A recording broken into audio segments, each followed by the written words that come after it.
Sebentar, saya prepare.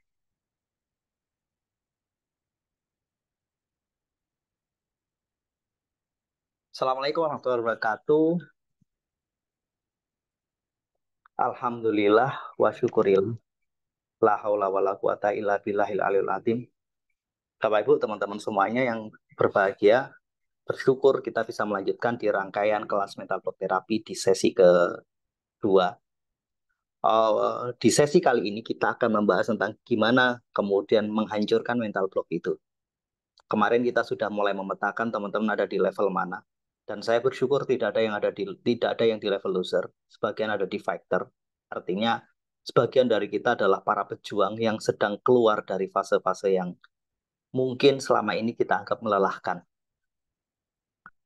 Eh, Proses bergeser dari fighter menuju kreator itu satu proses yang cukup menyenangkan karena kita akan belajar mengenal diri kita lebih lanjut. Kemudian apa saja yang akan kita pelajari, teman-teman? Kita akan mempelajari beberapa hal ini. Pertama, saya ingin mengajak teman-teman melakukan refleksi diri. Apa sih yang selama ini terjadi?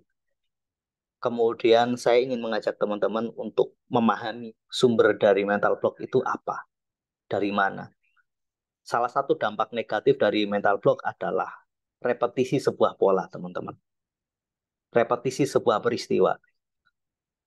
Ceritanya berbeda, tapi esensinya sama. Kemudian bagaimana cara menghancurkannya? Kalau kita sudah paham polanya, kita sudah mengerti sumbernya, maka next-nya adalah solusinya apa. Mudah-mudahan dalam waktu yang 90 menit ke depan, kita bisa setidaknya dapat satu gambaran utuh apa sih yang harus kita lakukan. Gitu. Karena satu hal teman-teman, belajar mengatasi mental block itu butuh proses, butuh waktu. Dan 90 menit yang akan kita lalui ini hanyalah fase awal, pintu pembuka.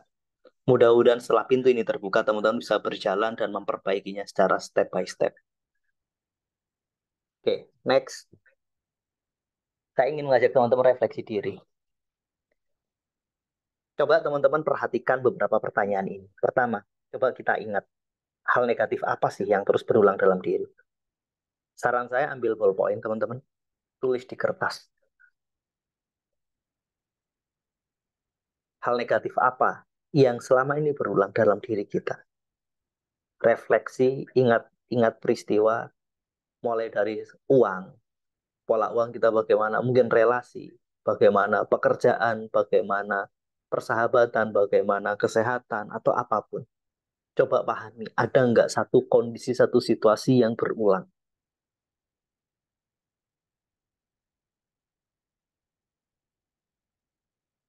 Kalau ada, teman-teman kenali, analisis, seberapa sering pola itu berulang, seberapa sering peristiwa itu terjadi. Ada orang yang polanya begini, dia serius banget belajar, semangat, tapi beberapa kali dia nggak menyelesaikan. Baca buku, beli buku baru, baru baca buku. Ini satu contoh.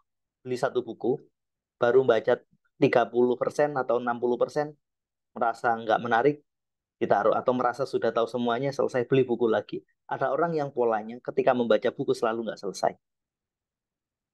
Ada orang yang juga polanya membangun sebuah bisnis, mulai naik, setelah naik turun, mengalami penurunan, dia nggak bisa naik lagi. Padahal bisnis itu kan naik turun, tapi wajar. Akhirnya dia coba lagi.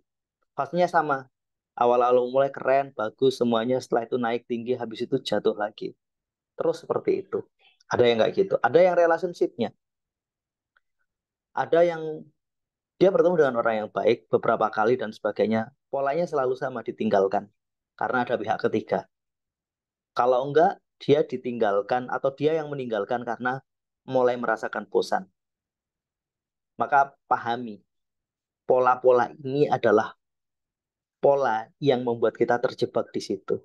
Dan salah satu sumbernya adalah ada di mental yang menjadi hambatan kita. program yang tertanam di pikiran bawah sadar kita yang tanpa kita sadari itulah mental block kita. Boleh ditulis teman-teman di kolom chat, apakah teman-teman mengalami hal negatif yang terus berulang? Tulis saja ya atau tidak. Atau adakah sesuatu yang selama ini berulang, teman-teman? Dengan teman-teman mencoba mengenalinya, maka itu yang akan menjadi fokus kita. Silakan teman-teman. Ada yang menyebutkan banyak, Pak. Ya, polanya sering menunda-nunda. Efeknya juga sama nanti. Semua yang kita kita alami dan terus berulang itu bisa membuat diri kita akan mendapatkan juga pencapaian yang mirip. Gitu.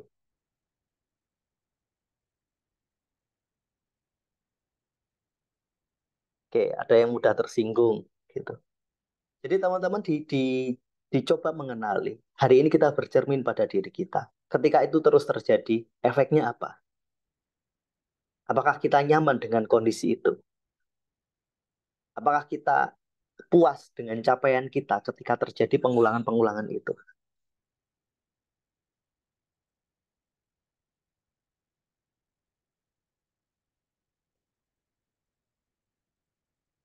Oke, beberapa di antaranya adalah menunda waktu, menunda-nunda sesuatu. Teman-teman kalau pernah bisa dicari nanti, saya pernah membahas kenapa sih apa yang terjadi dalam pikiran kita ketika kita menunda waktu. Saya pernah membahas lumayan detail di situ. Apa sih yang ada di pikiran? Apa yang ada menjadi insight seseorang yang suka menunda waktu? Itu adalah bentuk dari kemarin kita memakai pendekatan kortisol dan dopamin. Jadi dua hal itu yang kemudian sempat saya bahas. Mungkin suatu saat kita diskusikan, kita angkat jadi satu tema menarik tentang bagaimana mengatasi. Kalau kemarin kita membahas tentang apa yang ada di pikiran orang yang sedang menunda waktu, menunda-nunda. Mungkin next kita bisa membahas tentang gimana solusinya. Ada lagi mungkin teman-teman? Sebentar saya cek dulu. Sudah, setidaknya sudah ketemu sesuatu yang sering terulang.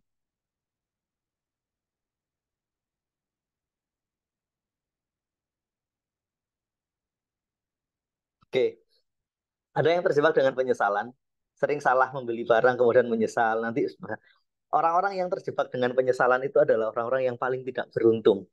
Kenapa? Ketika dia tidak mengubah polanya, hampir setiap langkahnya dalam tanda kutip salah atau disalahkan. Kadang ada fase saya nggak ikut berbuat apa-apa, tiba-tiba datang ke situ dan terjadi kekacauan, seolah-olah kita menjadi bagian dari kekacauan itu, padahal kita baru saja datang. Atau kita terjebak di satu kelompok di mana mereka melakukan kesalahan, padahal kita mungkin ikut melakukan sedikit kesalahan, tapi bukan yang utama, mungkin 10-20%, tapi kita selalu dikondisikan kayak gitu.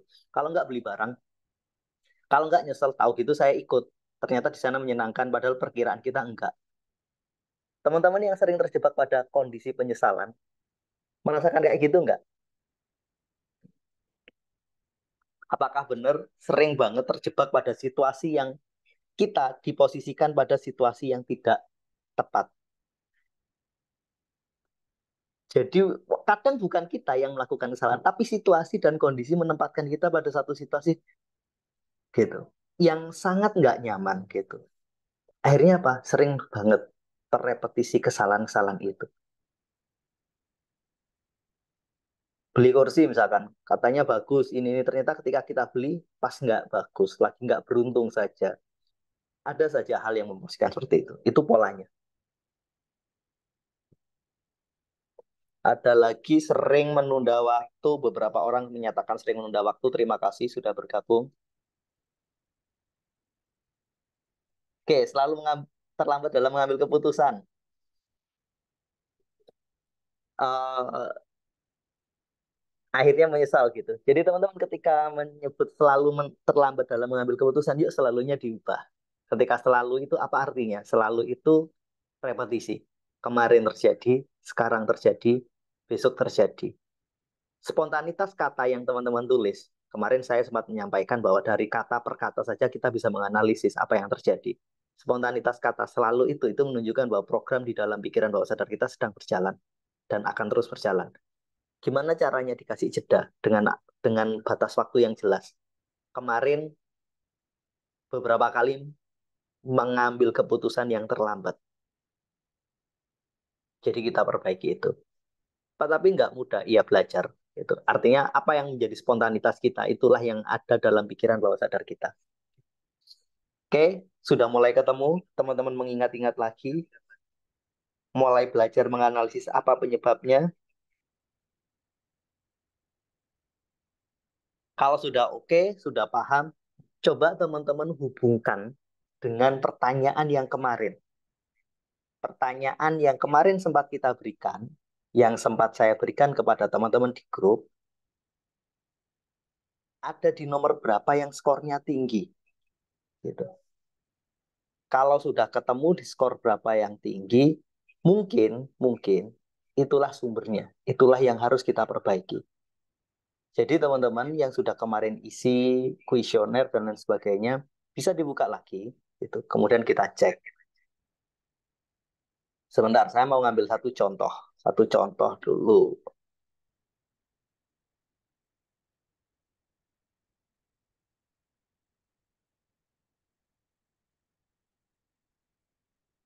Sebentar ya teman-teman.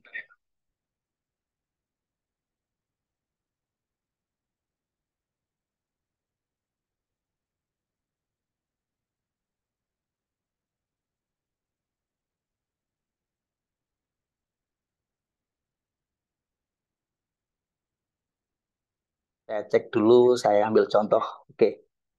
Eh, yang tadi sering terjebak dengan rasa sering terkondisi pada situasi yang nggak baik, sering menyesal atau terjebak pada situasi yang nggak tepat. Coba dicek pertanyaan nomor 3. Itu apakah benar skornya tinggi?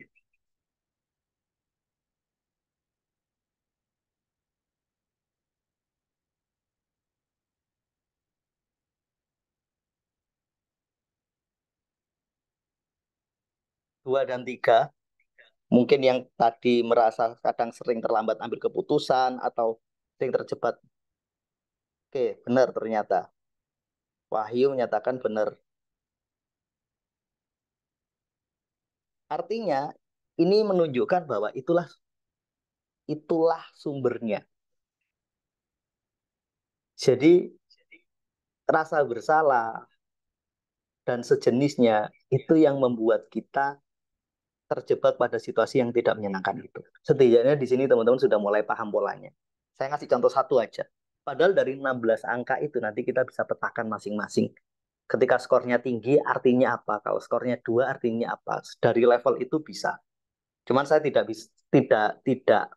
akan membahas 16 pertanyaan itu satu persatu karena itu membutuhkan waktu yang cukup panjang. Setidaknya teman-teman sudah mulai mengerti.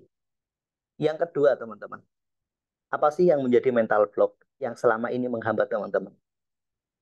Dari beberapa yang kemarin kita diskusikan, mulai dari takut, kemudian ragu, menyesal, marah, yang mana? Sebentar, saya izin untuk buka satu slide lagi.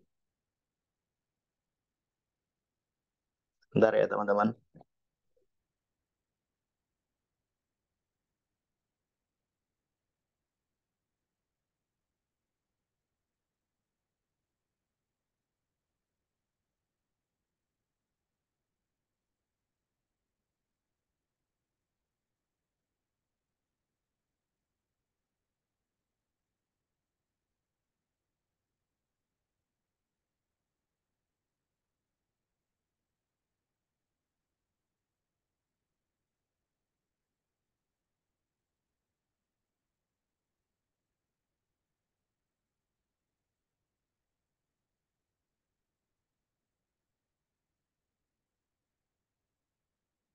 Oke, teman-teman bisa cek ini.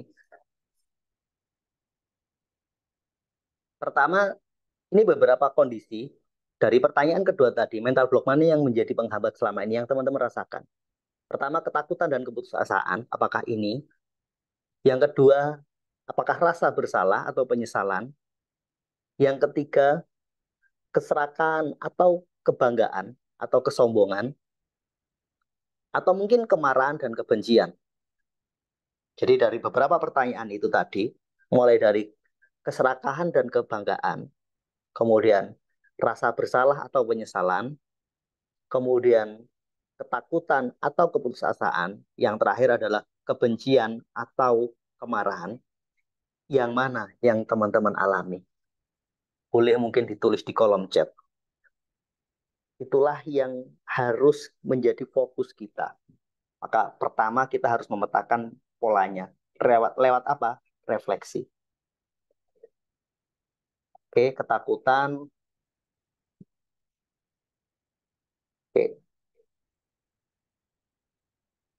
ketakutan dan putus asa, penyesalan atas masa lalu, penyesalan.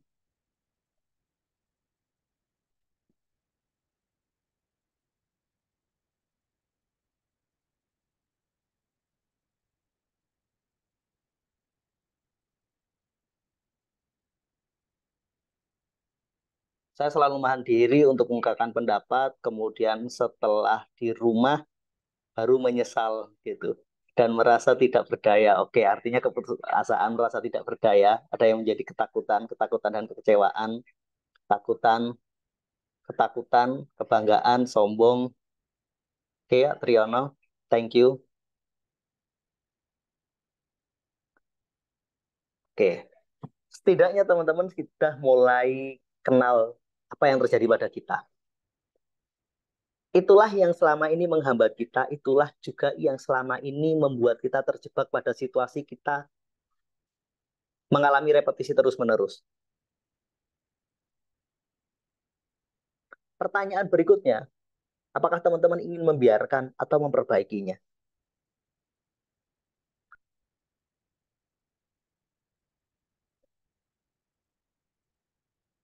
Silakan teman-teman tulis di kolom chat, ingin membiarkan atau memperbaikinya. Jika teman-teman ingin memperbaikinya, seberapa besar keinginan itu? Silakan teman-teman tulis dari angka 1 sampai 10. 10 berarti memang udah merasa nggak sanggup, udah benar-benar pingin selesai, pingin move on dari kondisi ini, dari belenggu ini. 1 berarti ya sudahlah, saya masih cukup bahagia dengan hidup saya yang seperti itu.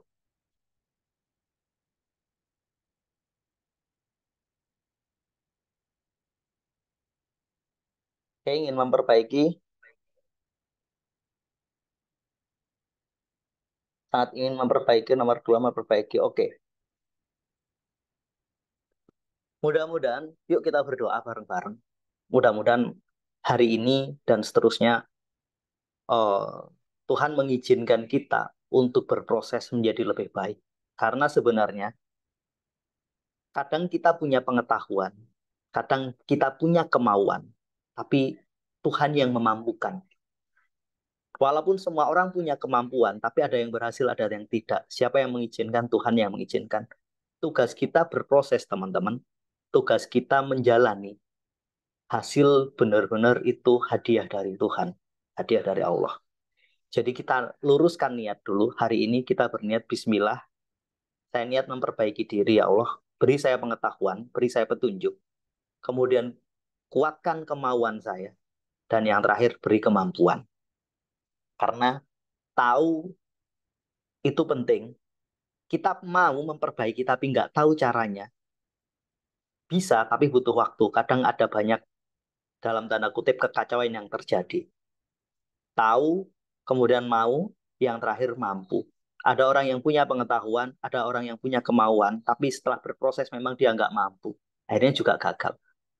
Pada level mampu, maka ini Tuhan yang akan memampukan kita. Sementara pada level tahu dan mau, itu adalah pilihan kita. Kita mencari pengetahuannya, kita punya kemauannya, kemudian kita berproses. Apakah kita mampu dan tidak? Biarkan itu menjadi hadiah buat Tuhan. Dalam berproses pun kita tetap butuh. Jadi yuk, ditata niatnya, bismillah, kita mengupgrade pengetahuan, dan kemudian kita mengupgrade kemauan, dan kita berdoa agar kita dimampukan.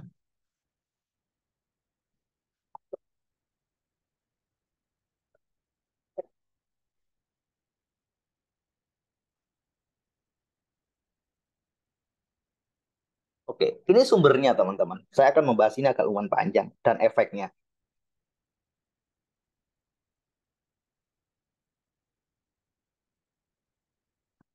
Apa sih yang menjadi sumber yang menyebabkan kita terjebak dengan ketakutan, dengan semua perasaan yang tadi kita teman-teman sebutkan? Apa sih yang menjadi sumber yang membuat repetisi itu terjadi, peristiwa-peristiwa itu terjadi berulang-ulang? Sumber utamanya ini, teman-teman. Kita menolak. Menolak apa? Atas realita.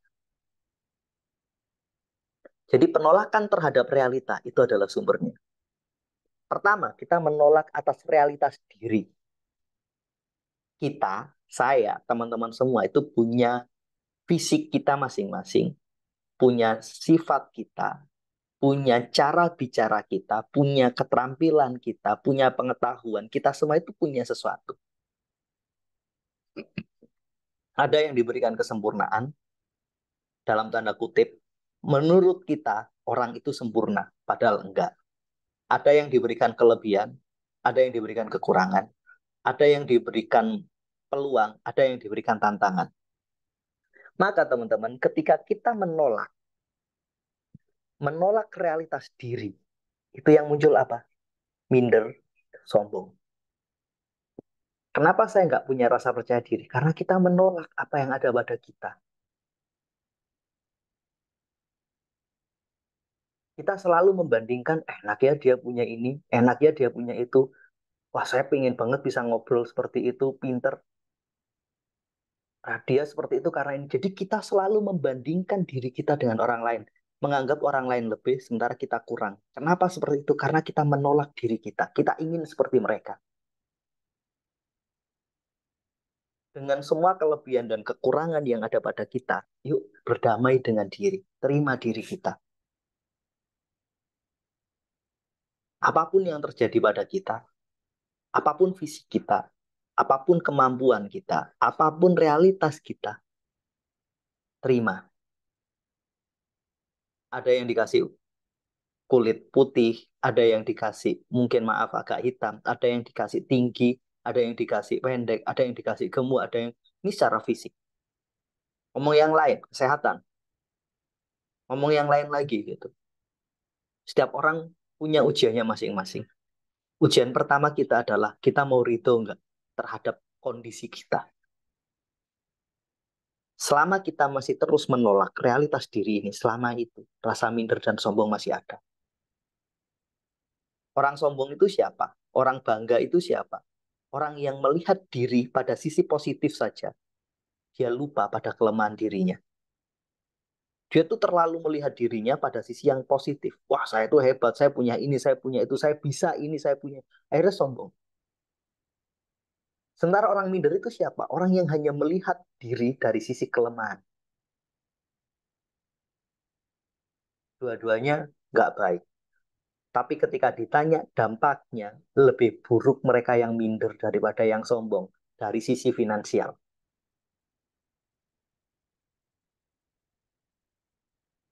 Sejelek-jeleknya sombong itu mereka masih punya rasa percaya diri. Sementara sebagus-bagusnya orang minder, dia nggak bisa berbuat apa-apa.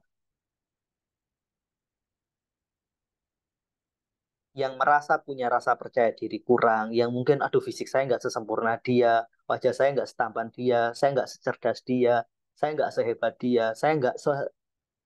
Pernyataan enggak itu tadi, yuk kita ubah. Kalau kita merasa selalu kurang, kita itu nggak ridho terhadap apa yang Allah titipkan pada kita. Yang kedua, teman-teman, kita menolak masa lalu. Rasa bersalah, penyesalan, dan kesedihan itu muncul karena kita tidak bisa berdamai dengan masa lalu.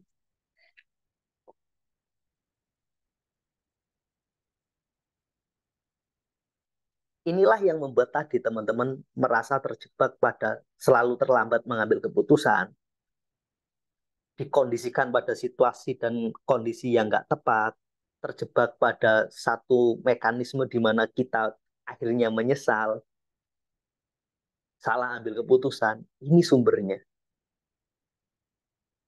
Ketakutan kita, kebingungan kita, jangan-jangan nanti saya salah ambil keputusan lagi. Itu masih kita bawa, sehingga itulah yang terjadi. Apa yang menjadi ketakutan kita, itulah realitas kita, teman-teman. Salah satu ciri bahwa kita belum bisa move on dari masa lalu adalah ketika kita melihat masa depan, kita selalu mengasumsikan sama. Nanti jangan-jangan saya gagal lagi. Itu kan prasangka, teman-teman. Tuhan itu sesuai prasangka. Ketika kita mau melangkah, kita punya prasangka. Jangan-jangan saya gagal lagi. Kenapa kita berprasangka kayak gitu? Karena kemarin kita mengalami kegagalan. Gimana solusinya? Terima kegagalan itu, terima peristiwa negatif itu, berdamai, dan ambil pelajaran. Kalau teman-teman sudah mampu melakukan ini, berdamai dengan realitas masa lalu, teman-teman sudah bisa menghancurkan mental block ini. Kalau kita sudah kenal sumbernya, solusinya juga ketemu. Berikutnya, kita menolak realitas masa kini. Apa yang terjadi sekarang? Apa yang ada di depan teman-teman tidak kita terima. Akhirnya muncul apa? Kemarahan, kekecewaan, kebencian. Kita ingin A, ternyata yang terjadi B. Kita berharap C, yang terjadi D. Terus seperti itu. Akhirnya apa? Sedih, kecewa. Kita punya ekspektasi, tapi realitanya nggak sesuai. Maka belajar menerima apa yang ada di depan kita itu. Jangan-jangan yang membuat teman-teman nggak bisa bertumbuh adalah karena teman-teman mungkin punya pekerjaan, dan pekerjaan ini ternyata nggak sesuai dengan ekspektasi, tapi kita nggak segera berdamai. Kita nggak segera berdamai. Kita menolak apa yang ada di depan kita. Katakanlah pekerjaan kita A, padahal kita pengen B. Kalau itu yang terjadi, teman-teman punya dua pilihan. Pilihan pertama, berdamai dengan pekerjaan A itu, kemudian lakukan yang terbaik, atau sudah berniat bahwa ini hanya loncatan, maka segera pergi menuju ke B. Kalau enggak, kita akan selalu terjebak pada kekecewaan. Berikutnya, kita menolak apa yang akan terjadi besok. Inilah yang menyebabkan kekhawatiran dan kegelisahan. Ketakutan akan kegagalan itu terjadi karena kita ini. Setiap keputusan itu punya dua potensi. Baik atau sesuai dengan harapan kita, buruk atau mungkin nggak sesuai dengan harapan kita. Walaupun baik dan buruk itu semu. Baiknya versi kita belum tentu baiknya menurut Tuhan. Jeleknya kita belum tentu jelek menurut Tuhan. Apa yang kita anggap baik itu belum tentu yang terbaik. Maka teman-teman di titik ini, bersiaplah pada kondisi terburuk.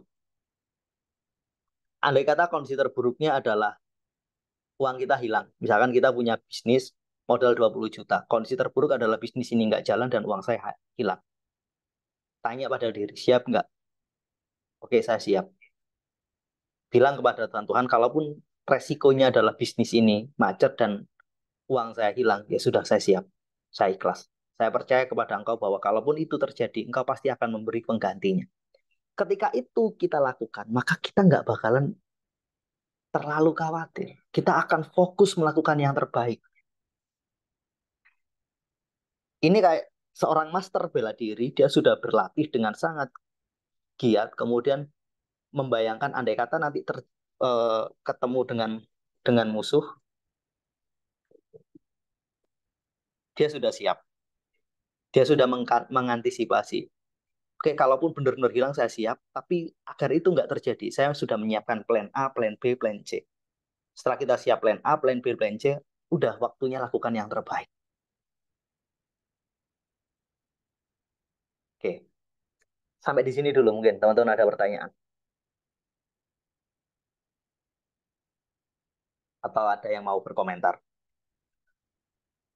Dari empat realitas ini, mana yang teman-teman alami?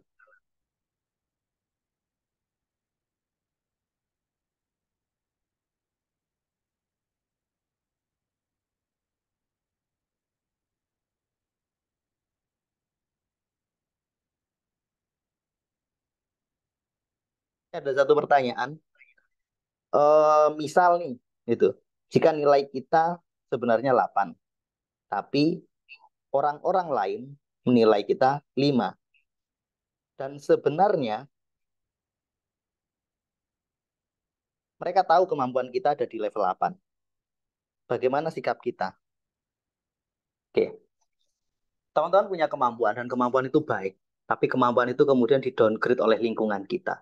Walaupun sebenarnya mereka tahu kemampuan kita. Sadar atau tidak, yang membuat mereka berpersepsi seperti itu karena kita sendiri. Kita sendiri yang mengizinkan mereka berpersepsi seperti itu. Atau kadang kita yang kurang tegas. Pertama, sikap kita bagaimana? Perbaiki persepsi internal. Oke, saya mampu, saya layak. Gitu. Ketika ada orang-orang yang dalam tanda kutip meremehkan kita punya dua pilihan. Pilihan pertama adalah kita fokus pada apa yang harusnya kita lakukan. Gitu. Nggak usah menghiraukan, apalagi ingin melakukan pembuktian diri. Akan saya buktikan, Pak. Nggak usah. Fokus saja lakukan yang terbaik. Kemudian selaraskan antara ekspektasi kita. Ekspektasi itu misalnya kita ingin dinilai 8 dengan tindakan kita. Dan kita juga harus merasa 8. Nggak usah pedulikan orang-orang di sekitar kita. Kadang ada orang-orang yang bisanya hanya mengkritik dengan satu tujuan. Mereka ingin memanfaatkan keterampilan kita untuk mereka. Ada banyak orang-orang hebat, tapi mereka kurang percaya diri. Akhirnya kerja keras mereka dalam tanda kutip diklaim oleh orang lain. Pilihan ada di tangan teman-teman. Saran saya udah fokus saja pada diri sendiri. Nggak usah terlalu memikirkan persepsi orang. Apa yang menjadi tanggung jawab kita lakukan dengan sebaik-baiknya. Semampu kita.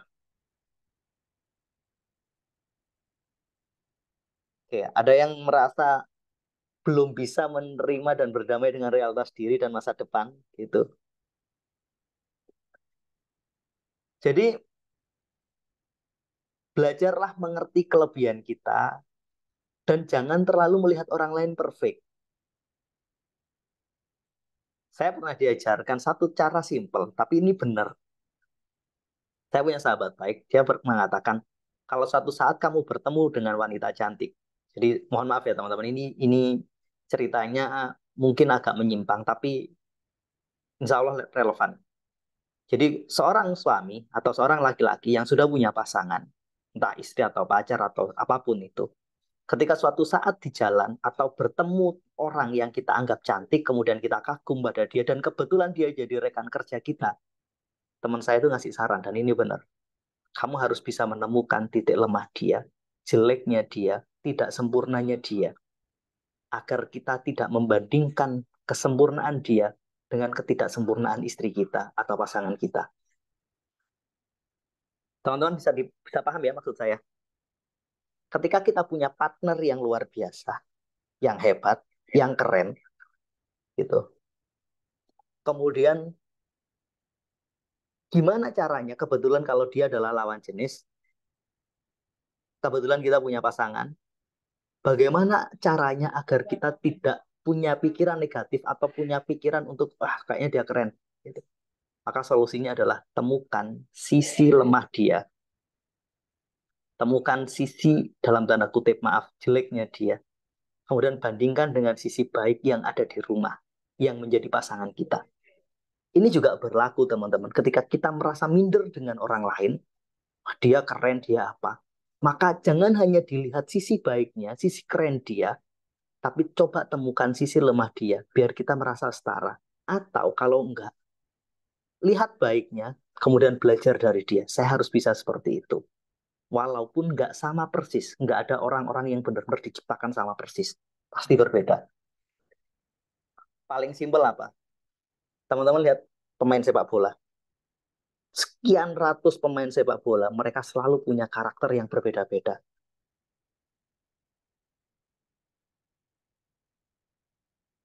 Oke. Gimana cara keluar dari mental block untuk mencoba hal baru? Pertanyaannya, mental block yang seperti apa? Apa yang menghambat kita untuk mencoba hal baru? Ketakutankah atau minder? Karena berbeda. Kalau yang membuat kita nggak berani mencoba hal baru karena kita menolak realitas diri, maka berdamai dengan diri kita. Temukan sisi baik kita, temukan kelebihan kita. Kemudian kalaupun ada sisi kekurangan, kelemahan kita, perbaiki dan terima. Itu masalahnya. Kalau sumbernya adalah karena kita belum bisa berdamai dengan masa lalu, karena pernah mengalami kegagalan, kemudian kita takut itu terulang, maka berdamailah dulu dengan masa lalu. Katakan pada diri kita, kemarin itu belum tentu besok. Kemarin ya saya gagal, saya terima, saya ridho. Belajar menerima, belajar ridho, belajar ikhlas. Kemudian sudah lakukan. Ketika terjadi kekhawatiran, ketika kita khawatir, jangan-jangan besok saya gagal lagi, maka itulah was-was yang dihembuskan oleh setan. Kita berlindung kepada Tuhan. Kita berdoa. Kita yakini bahwa apapun yang terjadi itu yang terbaik. Walaupun secara teknis ada latihannya, teman-teman. Tapi secara teori adalah kita berdamai dengan masa lalu.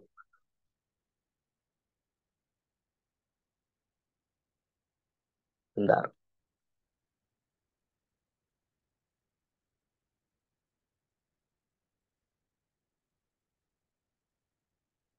Ketika kita menolak realitas diri, apa yang harus kita lakukan? Dua yang kita lakukan, berserah dan bersyukur. Berserah atas apa? Kekurangan kita. Kita punya kekurangan, berserah kepada Allah. Ya Allah, ini kelemahan saya. Tolong lindungi saya. Izinkan saya memperbaiki. Ketika kita sudah benar-benar berserah kepada Tuhan, insya Allah nggak akan ada kekhawatiran. Bersyukur atas apa, teman-teman? Bersyukur atas hal baik yang sudah kita punya. Bersyukur atas kelebihan yang kita miliki. Latih dan gunakan sebaik-baiknya. Berikutnya, ketika kita menolak realita, realita apa kemarin dan sekarang, maka apa yang harus kita lakukan? Yang harus kita lakukan adalah terima. Sejelek apapun kemarin, itu kemarin. Terima, ambil pelajaran. Seburuk apapun realita hari ini, terima.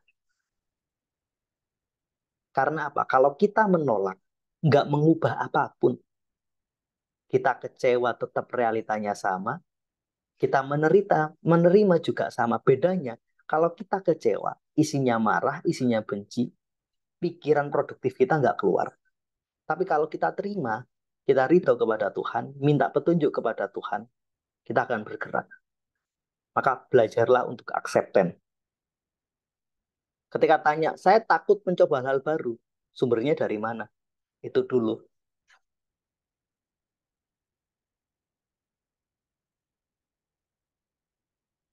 Sebentar saya baca lagi.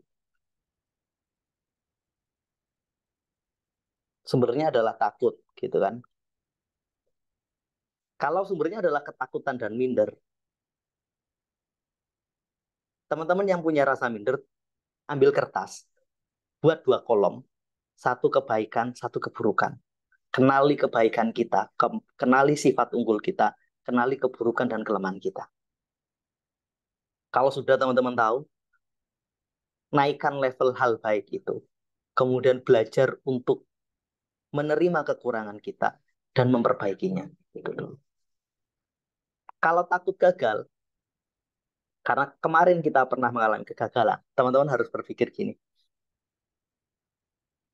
kalau kita nggak mencoba, kita itu 100% gagal. Tapi kalau kita mencoba, 50% kita berhasil, 50% kita gagal. Kalaupun benar-benar kita mencoba dan hasilnya gagal, kita pasti bisa belajar. Mungkin kita akan bertemu dengan orang-orang baru, orang-orang yang luar biasa, walaupun kita gagal, tapi relasi itu nggak bakalan pernah hilang. Hubungan baik itu nggak akan pernah hilang. Maka yakini, selalu ada hal baik yang bisa kita ambil. Sudut pandangnya tergantung pada kita. Belajar melihat dengan sudut pandang yang berbeda. Tapi sakit, Pak. Menyakitkan. Iya, semua orang pasti mengalami itu. Tapi ada yang berhasil melampauinya, ada yang enggak. Mereka yang berhasil melampauinya itulah orang-orang yang punya potensi bertumbuh dan sukses. Sementara mereka yang tidak berhasil melampauinya, ya selamanya mereka di situ. Pilihan ada di tangan kita. Mau melewatinya atau enggak.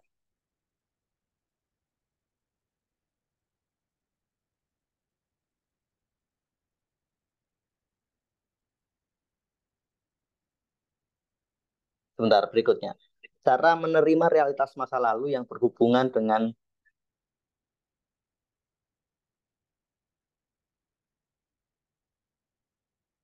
oke, salah satunya adalah self-talk, betul.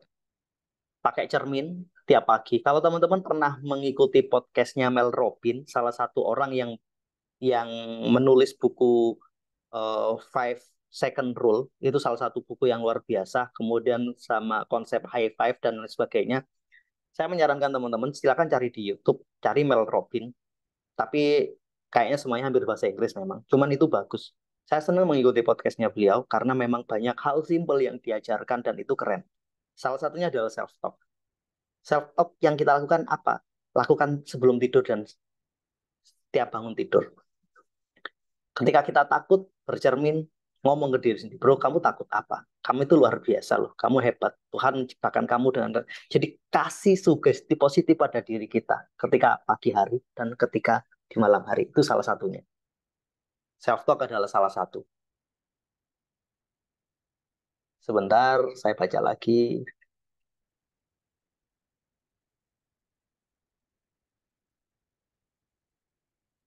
Oke, gimana cara keluar dari rasa minder? Tadi saya sudah sampaikan bahwa apa sih yang kita minderkan? Kenali dulu apa.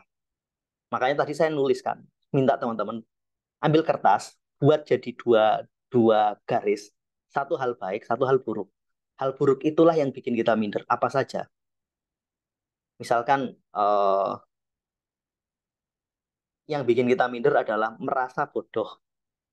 Oke, pengetahuannya rendah, keterampilannya rendah, ini dan sebagainya.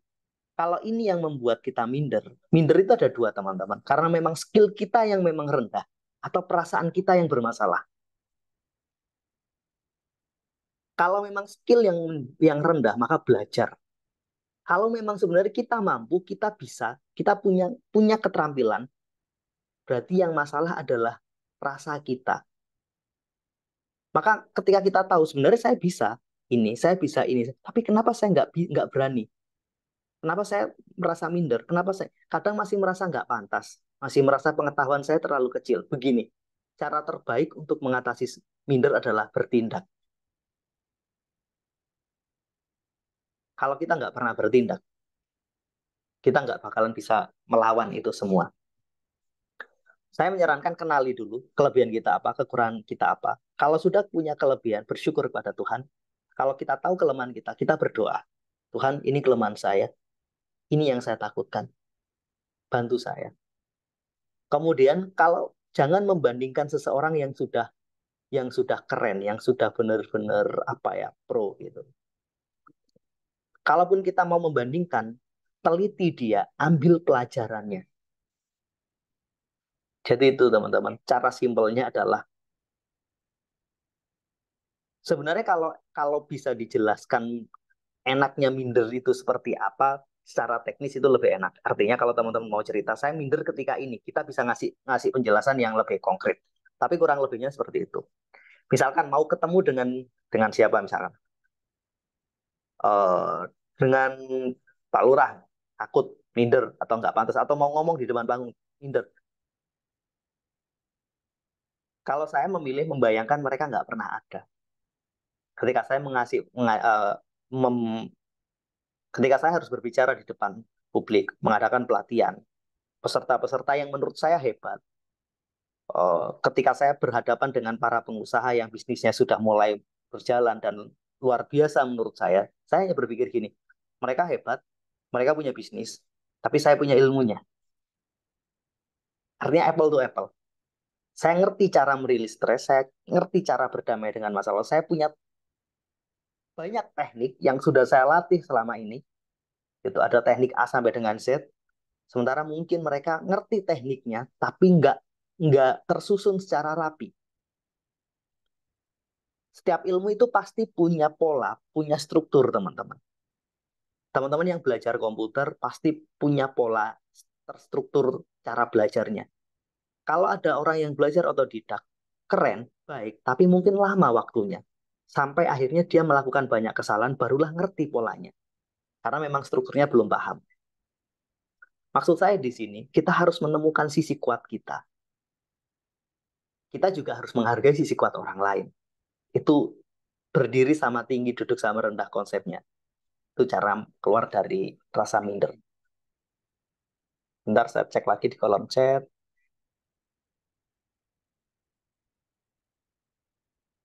Oke, bisa diperjelas cara mengatasi rasa minder tadi sudah. Mudah-mudahan bisa. Kalau belum, mudah-mudahan kita punya kesempatan untuk berdiskusi lagi lebih lanjut.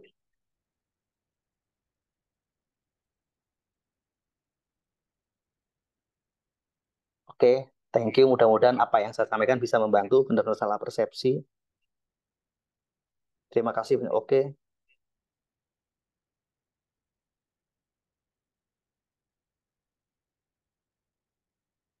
benar. Kadang yang membuat kita bingung adalah kita nggak konkret, teman-teman.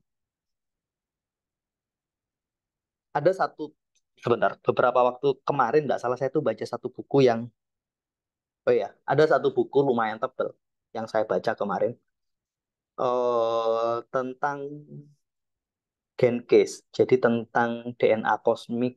Jadi ada satu buku yang membahas tentang karakteristik masing-masing energi yang ada pada diri kita. Saya pada satu membaca yang ke 64.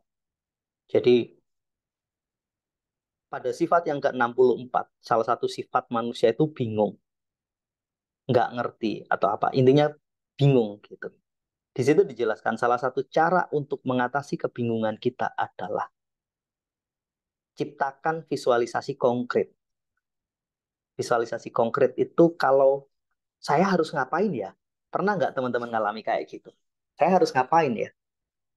Kok banyak banget yang saya kerjakan sampai kita nggak ngerti harus berbuat apa. Stuck, seolah-olah banyak banget. Itu adalah sifat dari gerbang ke-64. Kalau teman-teman pernah belajar tentang human design atau sejenisnya, tapi kalau Gen G kan lanjutannya lebih detail lagi. Saya memanfaatkan itu, konsep itu untuk terapi, teman-teman. Masalahnya apa? Maka kita bisa analisis. Oh, ini sumbernya di sini. Potensi problem seseorang itu bisa dilihat dari kapan dia dilahirkan, dari tanggal lahir. Dari tanggal lahir kita akan menemukan pola energi, dari pola energi itu kita akan bisa melihat, memetakan potensi-potensi masalah. Apakah setiap orang pasti mengalami itu? Enggak juga. Kalau dia mampu melatih dirinya dan mengatasi itu, dia akan selesai. Tapi di situ kebingungan itu muncul. Salah satu cara mengatasinya adalah mengkonkretkannya. Lewat apa? Lewat gambar, lewat bagan, lewat tulisan.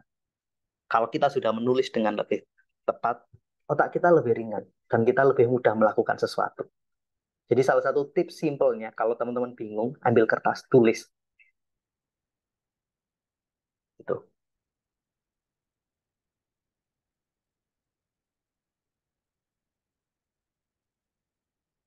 Sebentar berikutnya untuk bisa memperbaiki.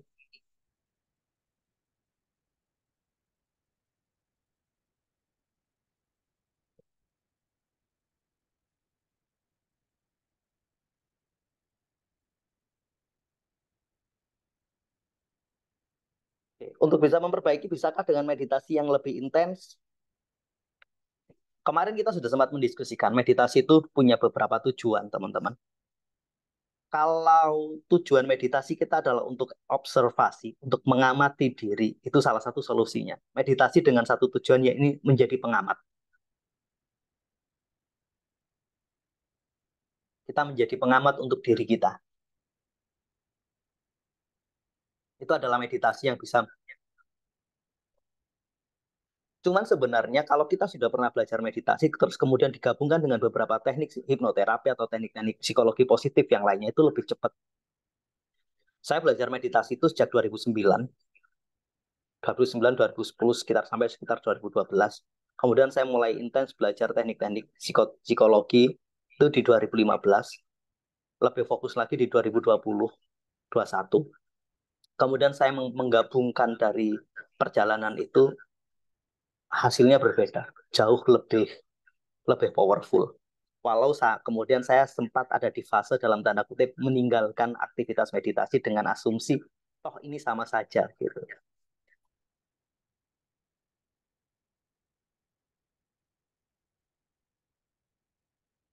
Jadi itu, kalaupun kita rutin melakukan meditasi itu bagus, sangat bagus. Cuman alangkah lebih baik ketika terstruktur dan ada yang memandu. Jadi tujuan kita jelas. Ada juga meditasi itu dengan tujuan spiritual. Itu berbeda lagi. Ada yang tujuannya adalah untuk macam-macam. Setiap tujuan meditasi itu beda-beda, teman-teman. Tapi apapun itu, kita butuh meditasi.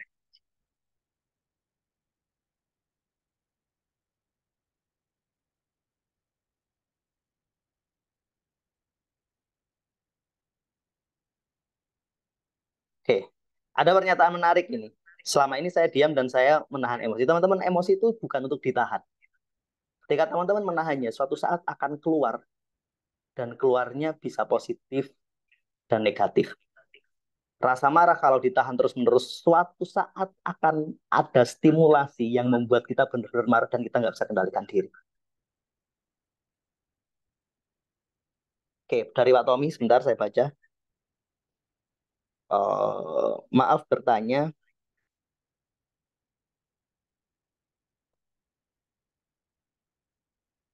Oke, maaf saya bertanya, mungkin sedikit kembali ke definisi mental block. Ketika diskusi atau membaca literatur yang berisi mental atau pesan positif, sebentar, sebentar, sebentar.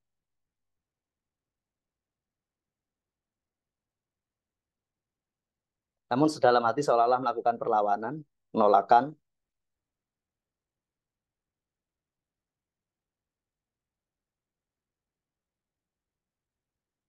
Oke, kembali ke mental block. Thank you pertanyaannya. Ketika kita sedang berdiskusi atau ngobrol atau apapun dapat hal-hal positif, kemudian kita melakukan penolakan dengan berbagai argumentasi.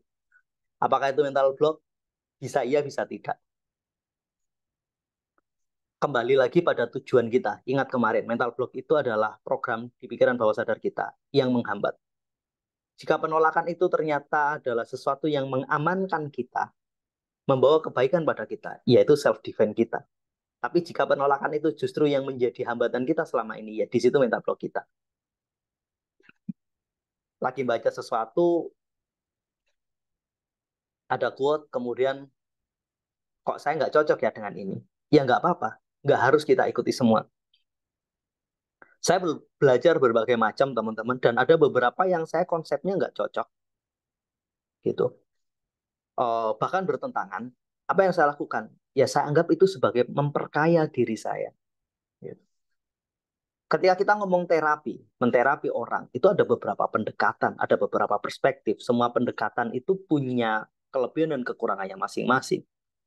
Salah satu yang tidak pernah saya lakukan adalah, dan saya terus terang kontra dengan itu, bukan kontra dalam artian negatif ya, tapi saya punya satu alasan dan saya tidak bisa mengemukakan adalah ketika seseorang dibawa ke trans, dibawa ke kondisi hipnosis, jadi mereka di hipnosis, kemudian diberikan sugesti positif dengan beberapa teknik hipnoterapi. Saya hampir nggak pernah melakukan itu. Karena menurut saya, terapi terbaik adalah ketika kita mampu dan mau melakukannya dalam kondisi sadar. Orangnya yang sadar, nggak harus dikondisikan seperti itu. Apakah itu salah? Enggak, ini nggak ada salah dan benar. Ini hanya masalah pilihan cara. Mungkin suatu saat, kalau benar-benar terpaksa, saya akan melakukannya. Gitu. Ada salah satu orang gitu, yang kebetulan kita punya akan janjian sekitar nanti di 2 minggu lagi, yang memang saya janji, oke, kita pakai ini sebagai jalan terakhir. Jadi harus melakukan formal hipnosis sebagai cara terakhir untuk membantu dia. Gitu. Artinya selama kita bisa melakukan tanpa itu, saya akan melakukannya. Karena uh, terapi atau konseling yang saya lakukan lebih cenderung benar-benar dengan menggunakan pendekatan online, jarang ketemu tatap muka. Sementara pendekatan itu hanya bisa dilakukan kalau kita bertatap muka dan ketemu. Artinya apakah sesuatu yang berlawanan dengan diri kita itu mental block? Belum tentu. Tergantung tujuan kita. Contoh keyakinan misalkan, tentang masalah agama dan sebagainya. Ketika teman-teman yang Muslim kemudian membaca konsep dari belief systemnya teman-teman di Hindu, pasti banyak hal yang berbeda. Apakah kita harus menerimanya? Sebagai seorang Muslim, pastinya kita harus menolaknya, gitu, karena berbeda. Apakah penolakan ini mental block? Enggak juga. Ini adalah cara kita menjaga akidah kita. Gitu. Jadi tidak semua penolakan itu mental block, juga tidak semua penerimaan adalah hal baik. Semua diposisikan netral karena semua punya potensi masing-masing. Bisa menjadi baik, bisa menjadi buruk.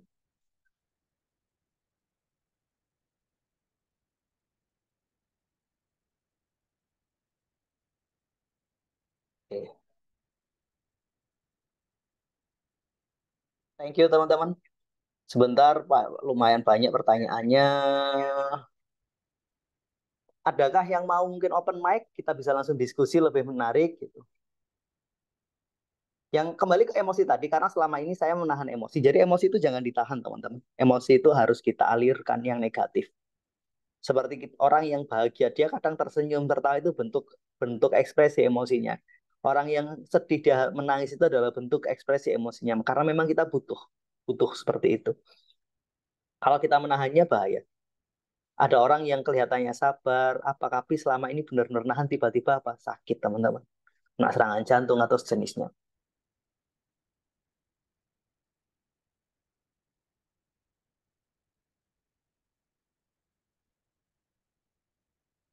Emosi itu harus diluapkan atau dinetralkan. Emosi itu harus kita keluarkan.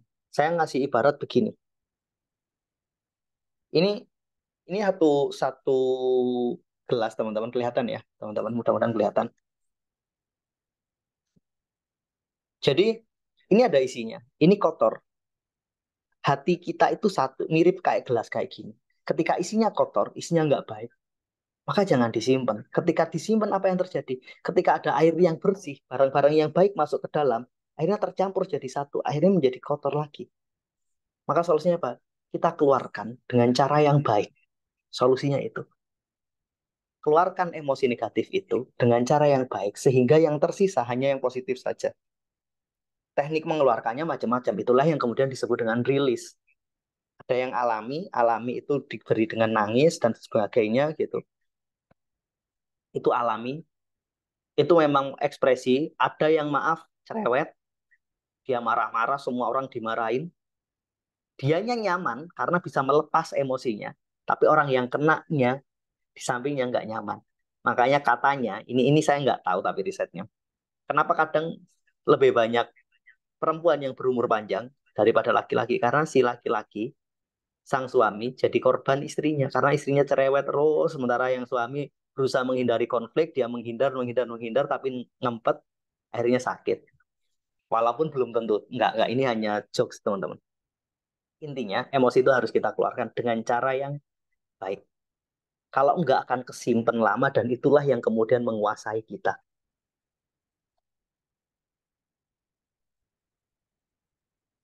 Ada lagi teman-teman? Ada yang mau open mic mungkin teman-teman? Silahkan. Jadi secara teori, apa yang harusnya kita lakukan? Itu tadi. Tiga hal tadi yang sudah saya jelaskan, ini adalah teori untuk berdamai dan keluar dari mental block kita. Pertama, mengatasi minder dengan bersyukur, teman-teman, atas apa? Apa yang kita punya. Kemudian berserah. Kita punya kelemahan, kelemahan itu kita kembalikan kepada Tuhan. Tuhan, Engkau yang memberikan saya seperti ini, saya berserah kepadamu, maka Engkau juga yang akan menolong saya. Kemudian untuk realitas sekarang, apa yang harus kita lakukan? Kita acceptance. Iya, yang terakhir ini yang belum saya bahas. Kemudian bagaimana dengan masa depan gitu? Melekat dengan masa depan, pingin semuanya baik. Yang membuat kita melekat gini, agar kita tidak terlalu melekat dengan masa depan, nikmati proses, nikmati momen hari ini, enjoy present moment. Kemudian berikutnya adalah berserah atas apa? Kita punya potensi berhasil, kita punya potensi gagal. Tapi saya selalu memilih, saya pasti berhasil Tuhan. Berhasilnya kapan itu terserah Engkau. Bisa jadi di percobaan pertama saya berhasil atau mungkin di percobaan kelima. Kalau saya gagal, saya hanya butuh melakukan satu hal, coba satu kali lagi. Jadi kita nikmati ya prosesnya. Oke, ini kurang baik. Orang-orang yang selalu merasa berhasil, dia nggak pernah merasa gagal. Karena dia tahu ketika dia berproses A, dia dapat A. kemudian dia memperbaikinya jadi A plus, dia dapat A plus, memperbaikinya jadi C, terus seperti itu. Jadi step by step itu yang dia nikmati sehingga apa yang terjadi? Dia menjadi lebih baik dan pada akhirnya akan berhasil. Yang membuat kita menjustifikasi saya gagal karena kita menetapkan ukuran yang terlalu pendek. Harus berhasil sekarang, harus berhasil besok. Enggak semua proses, teman-teman. Mereka yang hari ini berhasil juga sedang berproses. Berproses menuju lebih baik kah? Atau kalau nggak hati-hati menuju kehancuran. Jadi enjoy, nikmati proses. Hari ini apa yang terjadi, nikmati. Belajar untuk fokus. Teman-teman kalau bisa fokus pada 5 hal ini, insya Allah teman-teman bisa mengurangi kekhawatiran. Pertama, ketika makan. Seberapa sering sih kita nggak menikmati momen makan? Makan sambil pegang HP, makan sambil apa, dan sebagainya. Pak, nggak boleh nggak? Apa nggak boleh kita waktu makan sambil mendengarkan? Boleh. Tapi dengan catatan, sebelum makan disiapin. Misalkan lagu, udah kondisikan lagunya. Download atau apapun. Atau ketika teman-teman sedang belajar sesuatu, boleh di situ. Ketika makan, fokus di makanan. Jangan waktu makan pegang HP, jawab telepon, ini, itu. Pak, gimana dengan pekerjaan? Kenapa kita nggak bisa meng-offline 15 menit aja? 15 menit aja kita istirahat. Mengistirahatkan pikiran kita untuk menikmati apa yang di depan kita. Jadi belajar enjoy this moment itu dengan 5 hal. Pertama, makan. Yang kedua, ketika bertemu dengan orang yang kita cintai. Istri kah, anak, orang tua, teman kita. Saya itu paling risih ketika ngobrol dengan teman-teman. Misalnya ketemu teman lama, nggak pernah ketemu. Ngobrol ngajak mereka ngomong, ayo kita ngopi atau apa. Oke, saya ngomong, saya mau tapi dengan syarat. HP ditaruh. Buat apa kita ketemu tapi pikiran kemana-mana? Ada salah satu teman baik saya yang sering saya gitukan. Akhirnya saya ketika dia ngajak keluar, saya selalu ngomong, syaratnya udah tahu kan? Gitu. Karena buat apa kita ketemu, kita ngobrol, tapi pikiran kita kemana-mana? Buat ketika kita ketemu dengan istri, apa sih yang membuat problem di rumah itu besar? Karena ketemu nggak pernah ngobrol. Apa sih yang membuat kita jauh dari anak-anak kita, dari istri kita, dari orang tua? Ketemu nggak pernah ngobrol. Semua sibuk dengan urusan kita masing-masing. Saya menggunakan momen itu ketika ketemu keluar, ketika saya pulang ke rumah, ketemu dengan anak, ketemu dengan istri. Ada satu momen kita makan bareng, TV dimatikan, HP ditaruh, kita ngobrol, kita nikmati momen itu. Selalu berupaya untuk seperti itu. Ada juga fase momen ngobrol berdua dengan istri. Sambil minum kopi, sambil kita makan, HP kita taruh. Kita offline semua. Saya nggak mau diganggu. Karena kita butuh membangun itu. Teman-teman sudah bisa melakukan itu nggak? Kalau belum, ayo dilatih. 5 hal, teman-teman. Belajar untuk enjoy. Pertama, makan. Yang kedua, ketika ketemu dengan orang yang kita cintai. Kalau teman-teman sempat dan bisa berolahraga, maka kalau bisa HP diletakkan atau apapun. Fokus nikmati waktu untuk berolahraga. Atau ada teman-teman misalkan perempuan yang senang berdandan, nikmati me time teman-teman. Jadi olahraga. Saran saya olahraga itu nikmati. Nggak usah terdistraksi dengan yang lain. Yang keempat, sebelum tidur. Ambil jeda dengan HP. Letakkan HP kita. Nikmati fase sebelum tidur. Yang terakhir ketika ibadah. Belajar untuk khusyuk di situ. Kalau kita udah bisa belajar 5 hal ini untuk fokus pelan-pelan, insya Allah pikiran kita juga fokus. Kenapa kita terlalu mudah khawatir terhadap masa depan? Karena kita jarang melatih pikiran kita untuk fokus, untuk diam di satu momen.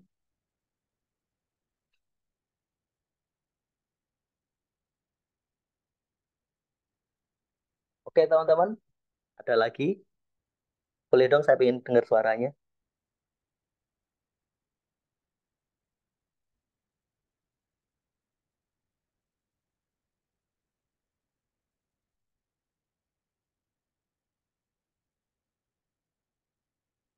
Oke, cara mengalahkan emosi yang baik gimana? Tuh.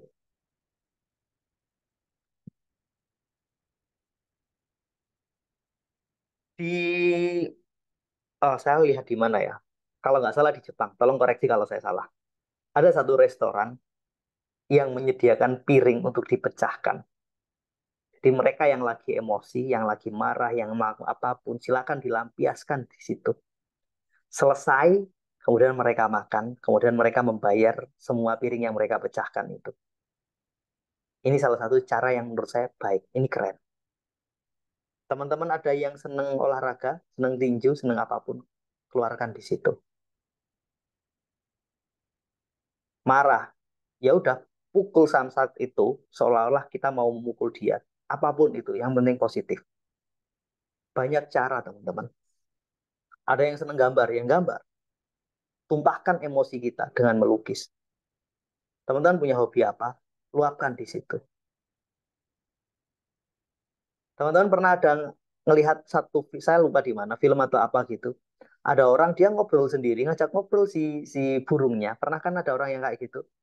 Itu juga cara baik. Cerita pada si burung kita. Kamu tahu nggak? Saya tadi itu dimarahi sama bos.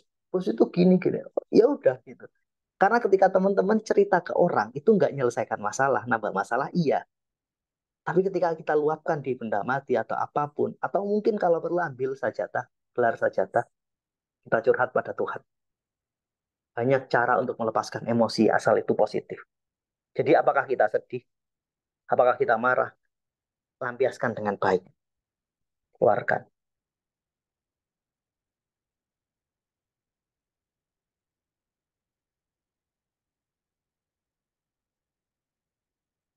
Ya teman-teman.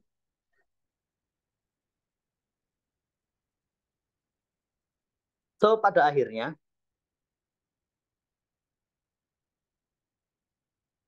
saya kasih ilustrasi sebuah mobil. Ketika mobil atau motor kita rusak, apa yang harus Anda lakukan? Memperbaiki sendiri kah? Atau minta bantuan orang yang kita anggap ahli? Atau kita belajar, kemudian memperbaikinya sendiri? Mobil saja yang rusak, kita harus segera turun tangan. Harus segera lakukan sesuatu. Bagaimana dengan mental kita? Bagaimana dengan psikologi kita? Jadi, apa yang saya jelaskan tadi adalah teori yang cukup panjang. Kalau teman-teman ingin lebih detail, teknik melatihnya ada banyak teknik. Ini mirip seperti pertanyaan, Pak, gimana cara memperbaiki mesin yang rusak? Pertanyaannya, rusaknya di mana? Problemnya apa? Solusinya apa? Tekniknya ini dan sebagainya. Mirip seperti itu. Saya sudah menunjukkan pada teman-teman, mengajarkan teman-teman untuk melakukan pemetaan, mengenali solusinya. Buat teman-teman yang ingin lebih lanjut, eh, Ruang Belajar akan mengadakan satu program ini, satu kelas mental block terapi. Ini program terakhir di tahun ini, dan ini sebagai hadiah saya untuk teman-teman semua. Saya belum tahu apakah di tahun depan akan ada lagi program ini atau enggak, karena saya sedang membangun sesuatu. Gitu. Sedang membangun sesuatu dan mungkin lebih banyak fokus ke konseling pribadi, teman-teman. Apa bedanya konseling pribadi dan kelas ini? Di sini saya akan jelaskan teorinya, cara melatihnya, dan praktek. Ibarat teman-teman datang ke seorang bengkel, dikasih tahu ini yang salah, ini cara memperbaikinya, lakukan. Teman-teman yang lakukan sendiri. Tapi kalau kelas-kelas kalau konseling pribadi, privat, itu saya benar-benar luangkan waktu, benar-benar menganalisis, benar-benar ini, dan kita punya waktu kurang lebih 3 bulan untuk melakukan itu. Karena memperbaiki mental seseorang, memperbaiki emosi seseorang, memperbaiki watak seseorang, bukan sulapan. Nggak bisa 1 hari, 2 hari. Semua butuh proses. Maka kelas ini saya desain buat teman-teman yang tertarik belajar, yuk bergabung. Ini program terakhir di tahun ini, belum tentu tahun depan ada, dan saya tidak tahu lagi apakah akan mengadakan atau tidak. Gitu. Karena saya mungkin kalau misalkan jadi sekolah lagi di Januari, fokus di situ, atau saya menekuni yang lain. Jadi kemudian apa yang akan didapat di program ini? Teman-teman akan mengikuti 2 hari seminar secara penuh. Ada 6 materi yang dibahas di sini. Mulai dari memetakan, tadi kita sudah belajar memetakan, kemudian teknik melatihnya, kemudian ada latihan yang teman-teman lakukan selama 21 hari. Kemudian ada tiap bulan ada program Zoom, di situ kita akan ada diskusi di situ. Jadi pada akhirnya teman-teman, saya mengundang teman-teman untuk bergabung di sini. Ketika ada yang ngomong, Pak, eh, kenapa harus mengikuti kelas ini? Itu seperti teman-teman bertanya, kenapa teman-teman harus memperbaiki mobil teman-teman? Kalau ingin tetap terus dalam tanda kutip bermasalah, ya silahkan. Apakah ada solusi lain? Silahkan, banyak solusi. Kita bisa memperbaiki sendiri dan sebagainya. Tapi bedanya di sini, teman-teman akan belajar menstrukturkan semuanya. Mudah-mudahan kita bisa bergabung di sini, teman-teman. Gitu.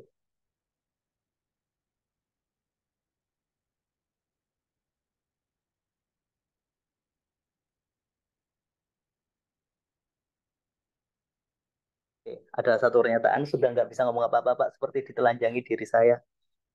Eh, di kelas ini, teman-teman, teman-teman akan jauh lebih dalam tanda kutip menelanjangi diri kita. 7 hari pertama dari 21 hari ini, kita benar-benar refleksi diri. Kita bikin cermin untuk diri kita. Teman-teman pernah bercermin? Apa yang terjadi ketika di pipi kita ada kotoran? Kita akan segera membersihkannya. Itu yang akan terjadi. Kalau teman-teman sudah tahu, sudah ngerti caranya melakukan refleksi diri, cara membangun cermin itu, kita akan lebih mudah. So, saya mengundang teman-teman tanggal 15 dan 22 Oktober. Seberapa mahal biayanya? Eh tadi saya selepas sholat maghrib itu punya satu inisiatif. Oke, saya ingin memberikan ini sebagai gift untuk teman-teman. Sebaliknya, teman-teman yang ingin juga memberikan gift, memberikan hadiah untuk saya. Kalau biasanya tahun-tahun kemarin ada nominal tertentu yang saya tetapkan, maka khusus untuk sekarang, anggap ini sebagai hadiah perpisahan di program ini di tahun 2023 ini, maka sifatnya gift. Teman-teman boleh mendaftar dengan nominal berapapun.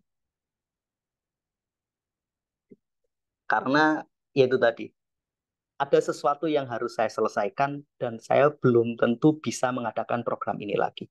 Jadi ini sebagai hadiah buat teman-teman yang sudah bergabung malam ini. Jadi kalau tertarik boleh langsung chat ke Mbak Agnes, tinggal ketik aja Mbak daftar. Oke. Langsung kita undang ke grup. Ini kesempatan yang sangat baik gitu, sebagai hadiah buat teman-teman semuanya. Kita bisa diskusi banyak di sana. Setiap bulan kita selalu ada program diskusi seperti ini. Ada banyak cerita, ada banyak pengalaman yang teman-teman hadapi yang mereka sharingkan kepada kita semuanya. Itu terakhir dari saya, teman-teman. Ada pertanyaan kah? Atau ada komentar?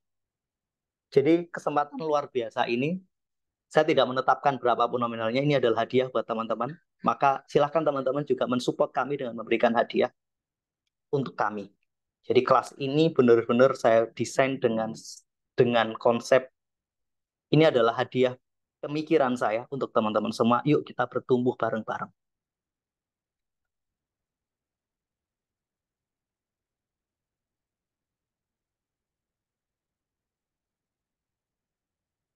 Oke, Eh, teman-teman daftar sekarang boleh, kalaupun dalam tanda kutip gini, Pak saya belum punya, dalam tanda kutip saya belum punya kemampuan untuk membayar, gimana? Bagi saya yang paling penting adalah teman-teman punya niatan. Saya mau ikut Pak, oke ikut saja. Kapan? Karena ini hadiah, maka silakan teman-teman mau memberi hadiah ke kami kapan. Setiap program selalu ada, ketika saya menetapkan dengan nominal tertentu pun selalu ada yang ngomong, Pak saya ingin ikut tapi nggak punya. Saya langsung selalu ngomong ke admin, undang saja nggak apa-apa. Gitu. Mereka yang penting punya serius niat komitmen untuk belajar, ayo gitu. Jadi silahkan teman-teman bergabung di sini, kita bareng-bareng belajar. Ini mudah-mudahan bisa menjadi kebaikan untuk kita semua. Setidaknya 2 hari kita belajar ini, teman-teman mulai lebih ngerti memetakan diri kita. Setidaknya kita belajar untuk menjadi lebih baik.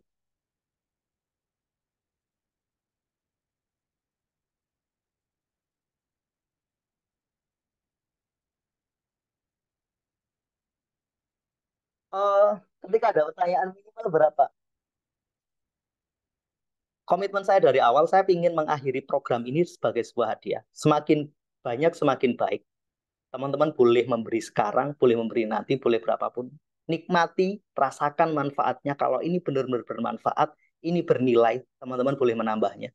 Kalau teman-teman menganggap ini nggak bernilai, ini nggak ada manfaatnya untuk saya, nggak apa-apa, nggak usah. Cuman satu kelemahannya, teman-teman. Saya ingin memperbaiki program yang kemarin. eh di tanggal ini, di tanggal 15 dan 22 ini, teman-teman harus benar-benar berkomitmen. Saya nggak ada rekaman. Itu saja masalahnya. Jadi Pak, saya nggak bisa ikut. Ya sudah, nggak apa-apa. Gitu. Jadi ini komitmen untuk memperbaiki diri. Jadi saya nggak akan ada rekaman. 15.22 ini punya waktu belajar bareng-bareng sehari. Kita mulai jam 9 sampai dengan jam 3. Full Zoom sehari. Sempatkan waktu untuk memperbaiki diri. Sempatkan waktu untuk bertumbuh. Akan kita bongkar bareng-bareng masalah kita di mana. Ke 16 pertanyaan yang teman-teman jawab kemarin akan saya bedah satu-satu. Ketika tadi ada pertanyaan, Pak, kalau nomor 8 itu nilainya tinggi, apa artinya? Oke, sebentar, tadi ada pertanyaan kayak gitu. Jadi, bagaimana teman-teman menghargai diri teman-teman, maka seperti itu pula teman-teman menghargai proses ini. Jadi, saya tidak pernah memberikan ini. Saya dulu pernah membuka program dengan seperti ini, khusus untuk kelas kuantum afirmasi, sama. Di tahun 2021 satu kali, 2022 nggak pernah sama sekali, 2023 dan ini terakhir. Biasanya setiap selesai ketika saya membuat program dengan tema seperti ini, ada kemungkinan nggak akan ada lagi yang berikutnya. Kuantum afirmasi baru 2 kalau nggak 3 angkatan, yang ketiga kemudian saya akhiri. Saya punya beberapa pertimbangan kenapanya.